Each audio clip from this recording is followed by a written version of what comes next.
Welcome viewers. तो आज की हमारी वीडियो का टाइटल होने वाला है when I was trapped in a phone booth.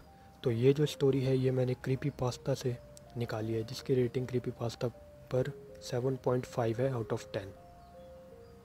तो जिस बंदे ने ये स्टोरी डाली है उसने ये लिखा है कि ये स्टोरी बिल्कुल भी फिक्शनल नहीं है। ये स्टोरी उसकी रियल लाइफ के इंसिडेंट के ऊपर बेस्ड है।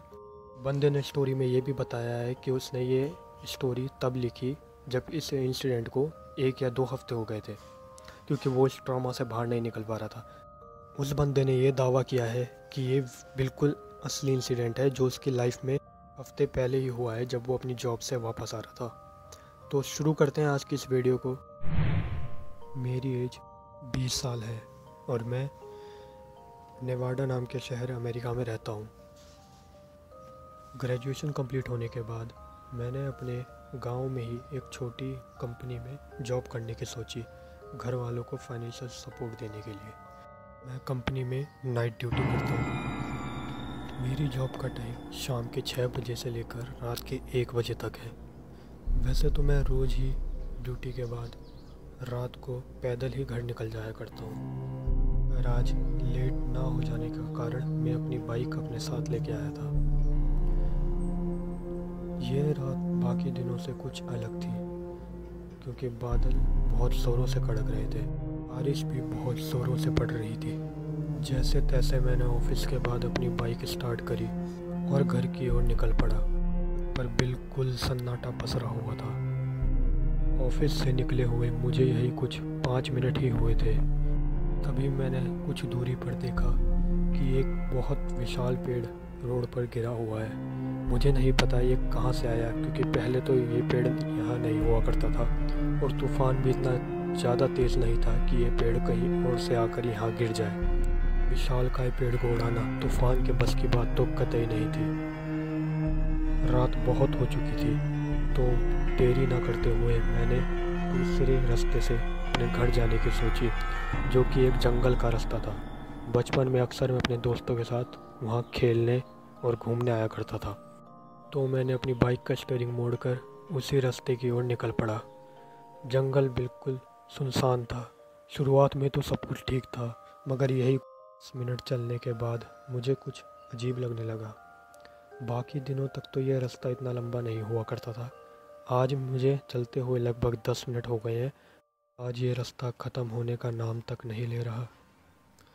ज़्यादा ध्यान न देते हुए मैं सीधा चलता गया। तभी थोड़ी दूर से मुझे एक रोशनी दिखाई दी। मैं सीधा चलता रहा। जैसे ही मैं उस रोशनी के पास पहुंचा, मेरे पैरों तले ज़मीन खिसक गई। वहां मुझे एक पूरा का पूरा शहर दिखाई दिया, जबकि उस रास्ते से तो मैं अक्सर बचपन में घूमा करता था। उस समय वहां ऐसा कुछ कभी था ही नहीं। कुछ ही सालों में यहाँ पर इतनी बड़ी बड़ी इमारतें कैसे बन गई, कुछ समझ नहीं आ रहा था। मैं बहुत डर चुका था। वहाँ मौजूद सभी दुकानें और सभी इमारतें खंडर पड़ी हुई थी। कहीं पर जाले लटके हुए थे तो कहीं पर टूटे शीशे पड़े हुए थे। मैं बहुत कंफ्यूज हो गया। मैं जल्द से जल्द वहाँ से निकल जाना चाहता था, पर जैसे ही मैंने अपनी गाड़ी की स्पीड बढ़ाई, वहाँ मौजूद गड्ढे में मेरी बाइक फिसल गई।